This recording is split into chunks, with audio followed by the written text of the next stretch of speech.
¿Hay una sola religión verdadera? La pregunta pudiera resultar ofensiva para algunos. Frente a la gran multitud de creencias y filosofías que existen en el mundo, hay quienes piensan que solo una persona estrecha de miras o inclusive arrogante pudiera afirmar que tiene el monopolio de la verdad. Algunos dirían, seguro que debe haber algo bueno en algunas religiones, o por lo menos en todas, algo que pudiéramos rescatar. Algunos pudieran razonar. ¿Es usted de la misma opinión? Desde luego, hay situaciones en las que conviene cierto margen de diversidad de opiniones. Por ejemplo, alguien quizás siga una dieta por considerarla muy útil, pero debería imponerla en otros diciendo que es el único régimen o dieta suficiente para estar saludable. Obviamente sería una muestra de sensatez y modestia de su parte abrirse a analizar otras posibilidades y de que existen dietas tan buenas o inclusive mejores para ciertas personas. Pero ¿aplicaríamos la misma regla en el caso de la religión?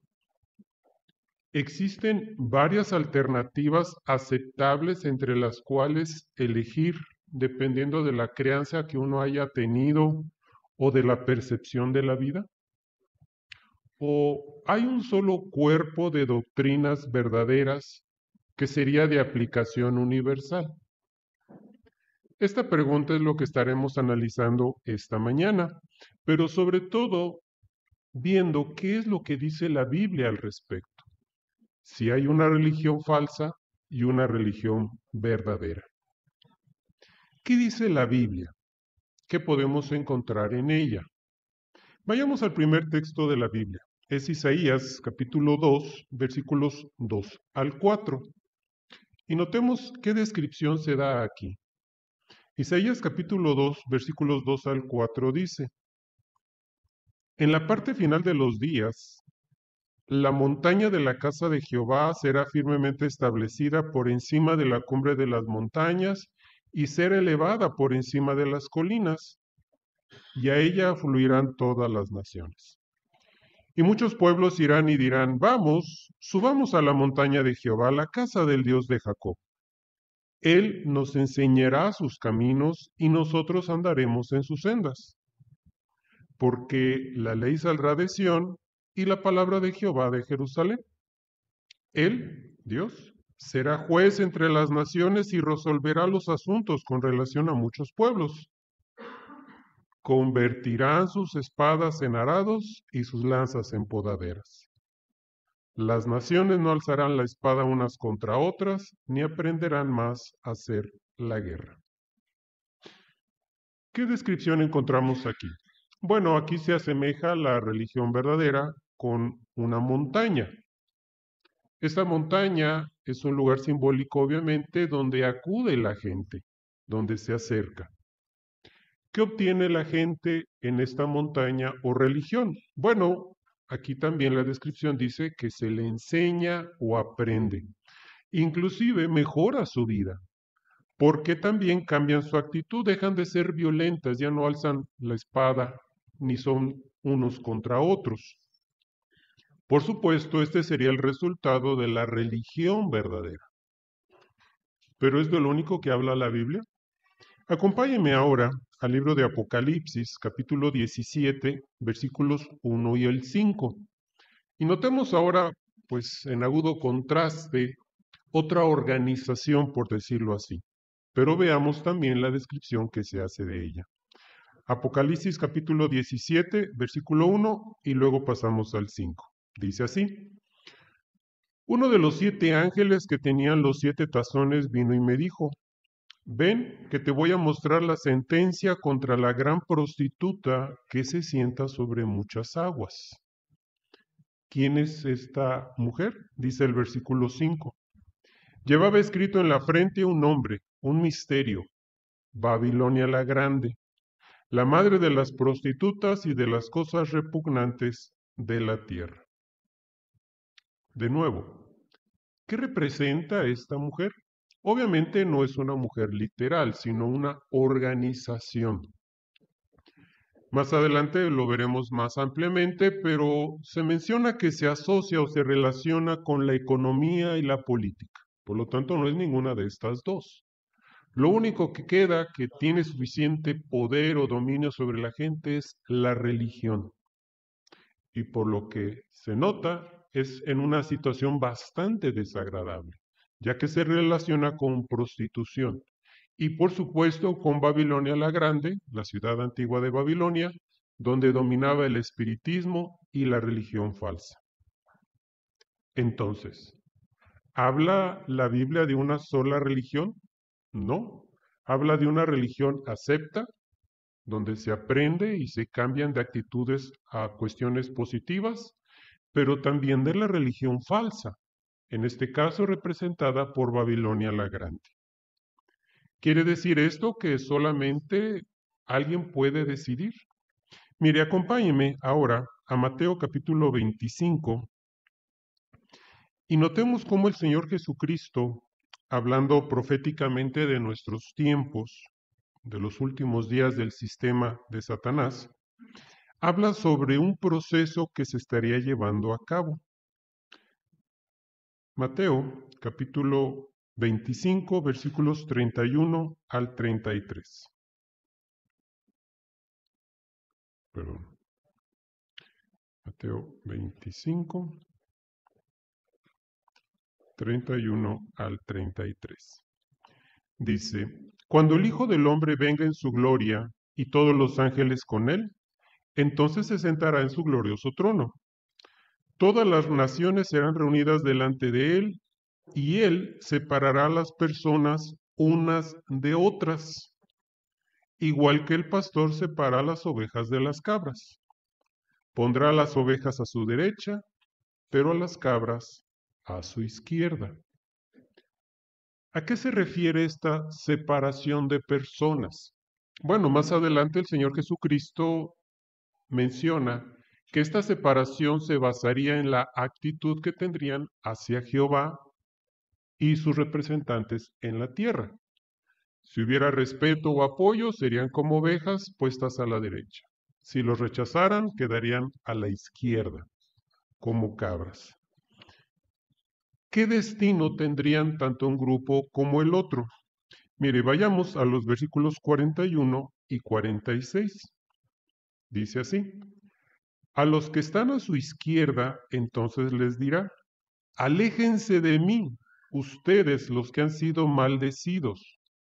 Váyanse al fuego eterno preparado para el diablo y sus ángeles. Y dice el 46: Estos, los de la izquierda, irán a la destrucción eterna, pero los justos, los que están a la derecha, irán a la vida eterna.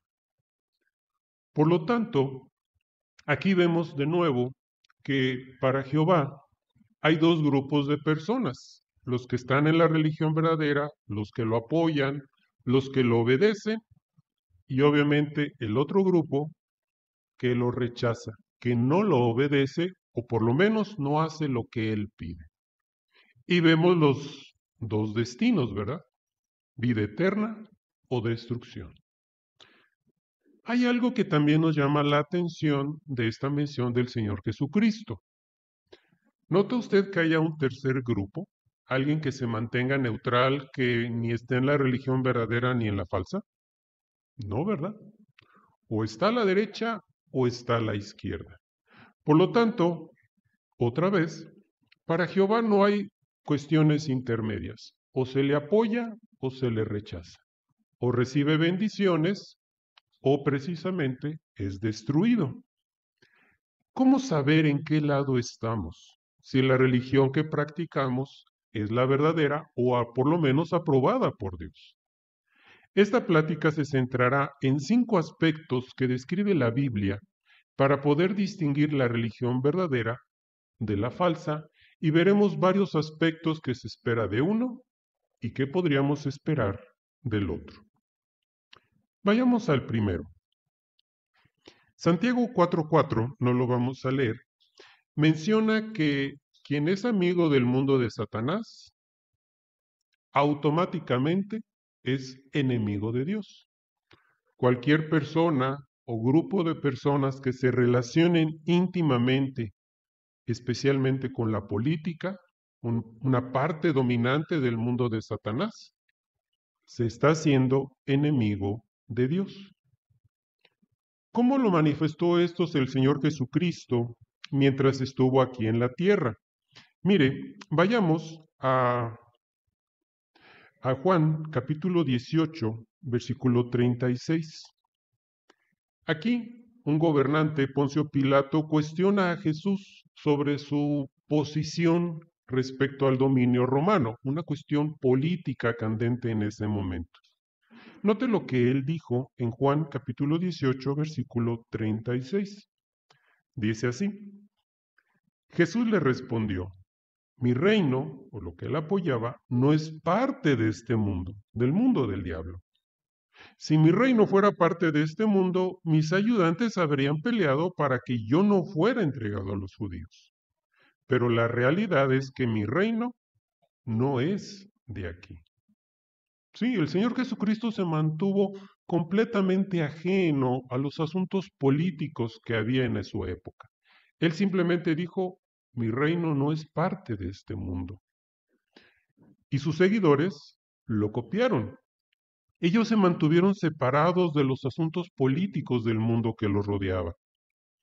Un historiador dijo: no cabía que los príncipes viniesen a revestirse del carácter de militares o príncipes. No aceptaban ni promovían puestos políticos.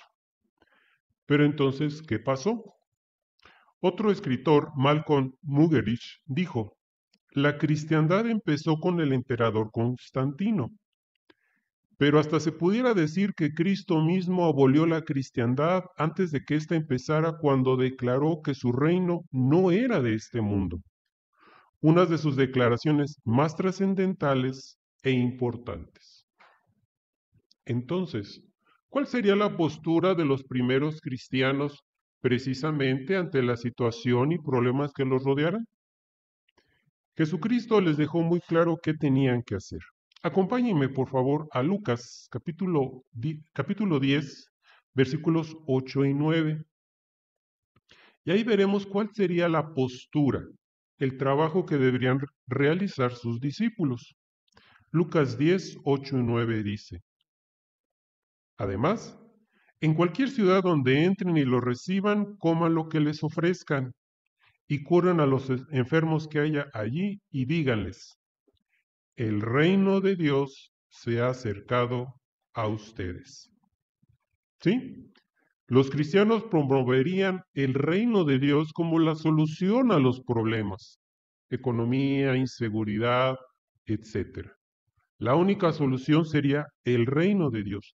Y precisamente la Biblia también destaca que algo que distinguiría a la religión verdadera sería la predicación del reino. Algo que los testigos de Jehová tomamos como una labor muy en serio, primordial para nosotros. Otro aspecto que menciona la Biblia como distinción de la religión verdadera sería cómo se relacionarían entre sí. Acompáñenme, por favor, a Marcos, capítulo 12, versículos 30 y 31. Este sería un principio básico, precisamente, para la religión verdadera. Marcos, capítulo 12, versículos 30 y 31. Dice así: ama a Jehová tu Dios con todo tu corazón, con toda tu alma, con toda tu mente y con todas tus fuerzas. Y el segundo es este: ama a tu prójimo como te amas a ti mismo. No hay ningún mandamiento más importante que estos dos. Sí, el amar al prójimo, el amar a otras personas, debería distinguir a la religión verdadera. por encima de otras personas.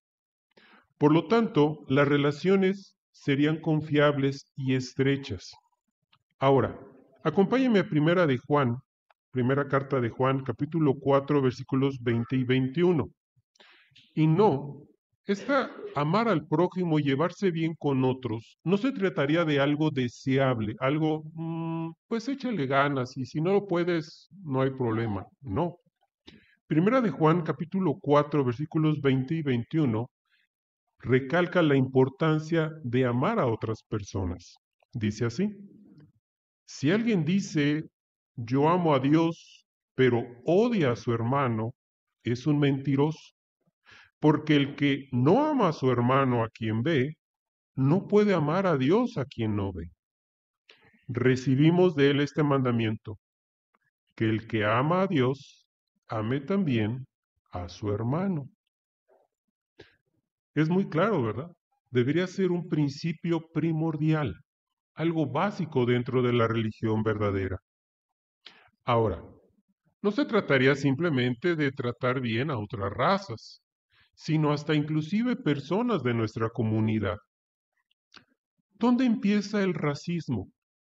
Simplemente con ver a alguien distinto a uno mismo, ya sea mejor o peor, o simplemente su color de piel, su posición social, su nivel educativo. Al empezar a ver a una persona distinta que uno mismo, ahí empieza el racismo. Estas barreras se quitarían por ser parte de la religión verdadera, al imitar a Jehová en su amor a otras personas. Los testigos de Jehová precisamente nos distinguimos por ello. Para nosotros no existen barreras económicas o sociales, inclusive de razas. Todos nos llevamos bien y estamos unidos por el amor a Jehová y a Cristo. El tercer aspecto lo podemos ver en Romanos capítulo 13, versículo 1. Este mandamiento lo dio Jesucristo precisamente a los que serían sus seguidores. Notemos lo que dice. Romanos capítulo 13, versículo 1. Que todos se sometan a las autoridades superiores, porque no hay autoridad que no venga de Dios. Las autoridades que existen, autoridades civiles, han sido colocadas por Dios en sus posiciones relativas. ¿Qué ejemplo dio Jesucristo y los primeros cristianos? Bueno, fueron obedientes a los gobiernos que estaban en su época. Pagaban impuestos y seguían las leyes que había en su país o en su zona. ¿Qué no se esperaría de un cristiano verdadero? Pues no estaría promoviendo revueltas sociales o queriendo cambiar el gobierno que existía. Simplemente obedecían las leyes que había. Pero, ¿qué pasaba si el gobierno o la autoridad mandaba algo que fuera contrario a las leyes de Dios? Hechos, capítulo 5, versículo 29, da la postura clara, cuando a los primeros apóstoles se les dio una orden que era no predicar. Obviamente este era un mandato de Jesucristo. ¿Qué contestó Pedro?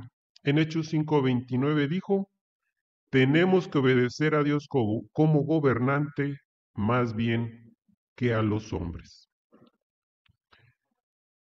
¿Qué pasa en muchas religiones? ¿Se someten a las autoridades civiles o quieren hacer las cosas a su manera? Lamentablemente quieren hacer las cosas a su manera. No tienen amor y más bien promueven guerras apoyando el nacionalismo y el racismo. Muchas religiones se distinguen precisamente por entrometerse en la política y promoviendo ciertas ideologías. Por ejemplo, entre los 80s y los 90s empezó a surgir lo que se le llamó la teología de la liberación, es decir, a través de la religión promover ideas de revuelta, cambiar gobiernos, cambiar situaciones a través de gobernantes. Otras religiones han apoyado revueltas y conflictos civiles por los derechos. El sacerdote jesuita Ignacio Ellacuría dijo que la religión católica trata de transformar esta tierra para que se asemeje lo más posible al reino de Dios, es decir, hacer los cambios a su manera. Él y otros sacerdotes se hicieron marxistas o comunistas. ¿Cree que estos personajes estaban imitando a Jesús manteniéndose al margen? Definitivamente no. Un clérigo protestante, Harry E. Fosdick, admitió: por un lado de la boca hemos alabado al príncipe de paz y por el otro hemos glorificado la guerra. ¿Y qué ha visto usted en las noticias? Bueno, guías religiosos de muchas confesiones han apoyado las guerras, resultando que católico mate a católico, ortodoxo mate a ortodoxo y protestante mate a protestante. Por eso, para Jehová, la religión falsa ha sido culpable muy seria de una acusación. Acompáñeme a Isaías capítulo 1, versículo 15.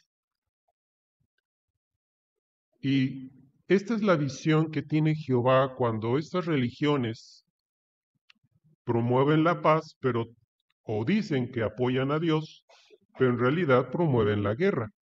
Isaías capítulo 1, versículo 15 dice: y cuando ustedes extienden las manos, escondo de ustedes mis ojos. Por muchas oraciones que hagan, yo no los escucho.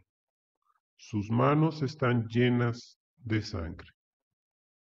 Vaya acusación. Y cómo Jehová, aunque estos personajes hacen oraciones multitudinarias, dice él, yo no los escucho.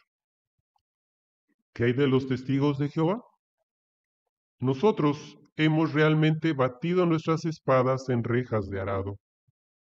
Un reportero dijo: los testigos de Jehová se han mantenido consistentemente en su posición de neutralidad cristiana no violenta. Un cuarto aspecto, este lo veremos en Apocalipsis, capítulo 17, versículo 1 y 2. Aquí estaremos viendo sobre lo que es la religión falsa y hablando más sobre Babilonia la Grande. Apocalipsis 17, 1 y 2. Dice así: uno de los 7 ángeles que tenían los 7 tazones vino y me dijo: ven, que te voy a mostrar la sentencia contra la gran prostituta que se sienta sobre muchas aguas. Con ella, los reyes de la tierra tuvieron relaciones sexuales inmorales, y los habitantes de la tierra se emborracharon con el vino de su inmoralidad sexual. Analicemos un poco más esta descripción. Aquí se habla de esta mujer, que obviamente no es alguien literal, es una organización que se le llama así. Tiene, por decirlo así, relaciones inmorales con los gobiernos, es decir, una relación íntima con los gobernantes. ¿Qué otro elemento prominente de este sistema mundial queda que tenga esta descripción de una prostituta simbólica que comete o tiene relaciones íntimas con gobernantes políticos, que negocia con intereses comerciales y que, también dice la Biblia, se sienta con gloria sobre los pueblos, muchedumbres, naciones y lenguas? La religión falsa, en todas sus diferentes formas de presentarse. Inclusive, no se trata simplemente que se lleve bien con los políticos del mundo de Satanás. Seguimos en el capítulo 17, pero ahora veamos el versículo 18. Y la mujer que viste representa a la gran ciudad que gobierna como reina sobre los reyes de la tierra. ¿Sí? La religión falsa domina o ejerce una poderosa influencia sobre los gobernantes de la tierra. ¿Notamos cómo distinguir entonces a la religión falsa, cualquiera que ésta se llame? Tiene un dominio e intereses políticos y económicos. Por eso se identifica o es rechazada por Jehová. Ya lo habíamos comentado. Bendice y apoya guerras, cruzadas homicidas, ha bendecido ejércitos y ha orado por la victoria de su nación. Por eso, Jehová lanza una acusación, una determinación contra la religión falsa. Acompáñeme a Apocalipsis capítulo 18, versículos 23 y 24. Y notemos cómo Jehová la hace responsable de algo. Apocalipsis 18, 23 y 24 dice: Nunca más, Babilonia la Grande, volverá a brillar en ti la luz de ninguna lámpara, ni jamás volverá a oírse en ti la voz de un novio o de una novia, porque tus comerciantes eran los magnates de la tierra y porque engañaste a todas las naciones con tus prácticas espiritistas. Y notemos la acusación que se hace. Así es, en ella se encontró la sangre de profetas, de santos y de todos los que han sido asesinados en la tierra.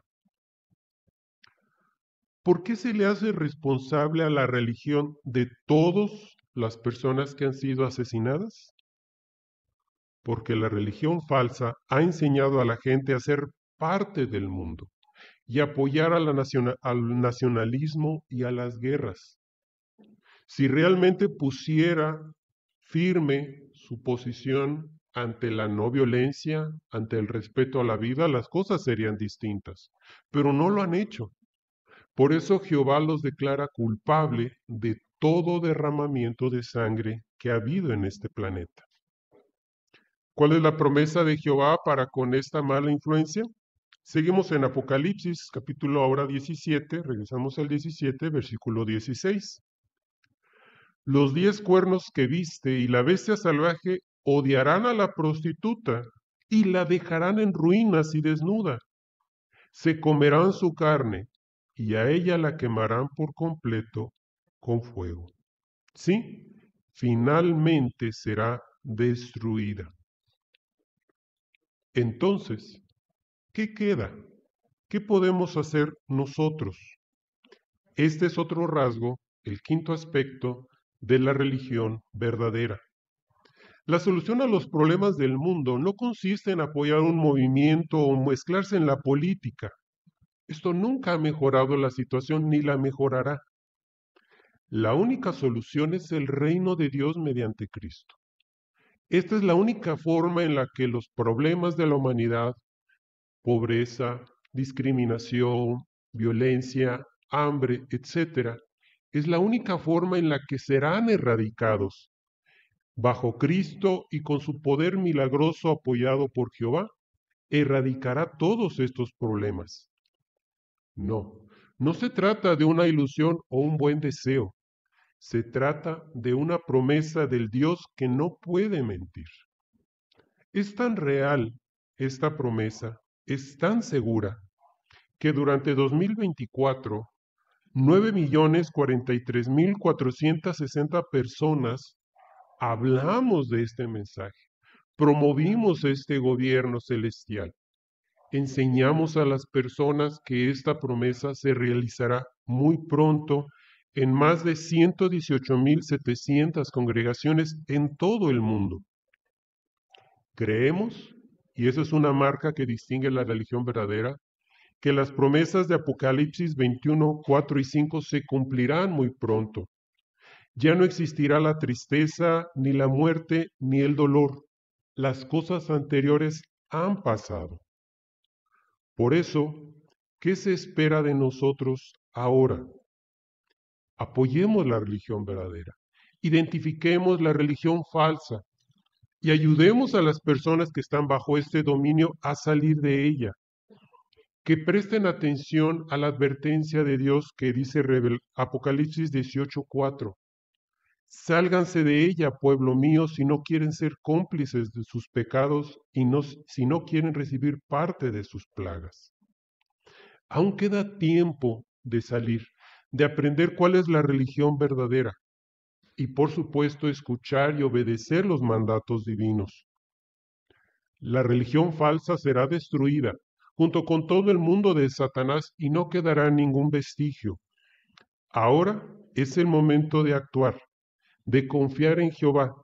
Y finalmente, como dice Salmo 37:4, por favor acompáñenme en la lectura, se podrá cumplir de una manera jamás vista.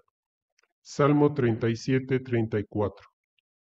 Pon tu esperanza en Jehová y sigue su camino, y él te honrará para que heredes la tierra. Cuando los malvados sean eliminados, tú lo verás. Que así sea en el caso de todos nosotros.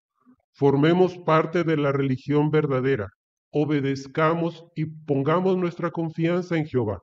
De esa manera podremos ver la vida eterna como una realidad.